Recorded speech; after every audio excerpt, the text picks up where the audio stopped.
आप को अहम खबर देंगे। सुन्नी इत्तेहाद काउंसिल ने खैबर पख्तूनख्वा में सेनेट इंतखाबात न कराने पर इलेक्शन कमीशन से रुजू कर लिया है। सुन्नी इत्तेहाद काउंसिल ने खैबर पख्तूनख्वा में सेनेट इंतखाबात न कराने पर इलेक्शन कमीशन से रुजू कर लिया है।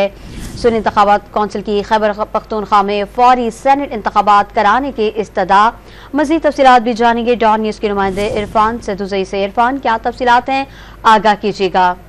जी, सुन्नी इत्तेहाद काउंसिल ने इलेक्शन कमीशन पाकिस्तान से रुजू कर लिया है और एक बाकायदा दरख्वास्त दायर की है, जिसमें सुन्नी इत्तेहाद काउंसिल ने इलेक्शन कमीशन से खैबर पख्तूनख्वा में फौरी सेनेट इंतखाबात कराने की इस्तदा की है। और इन्होंने कहा है कि 9 अप्रैल को शेड्यूल जो है वो चेयरमैन सेनेट और डिप्टी चेयरमैन सेनेट के इंतखाबात मुलतवी करने की भी इस्तदा की है।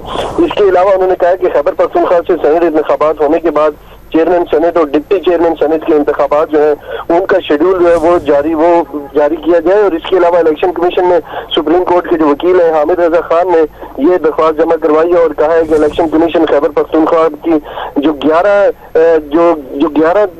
सीटों पर इंतखाबात हुए उनका जो है वो इलेक्शन का ऐलान करे और खैबर पख्तूनख्वा में सेनेट इलेक्शन ना होने पर सेनेट का जो इलेक्टोरल कॉलेज है वो नामुकम्मल है।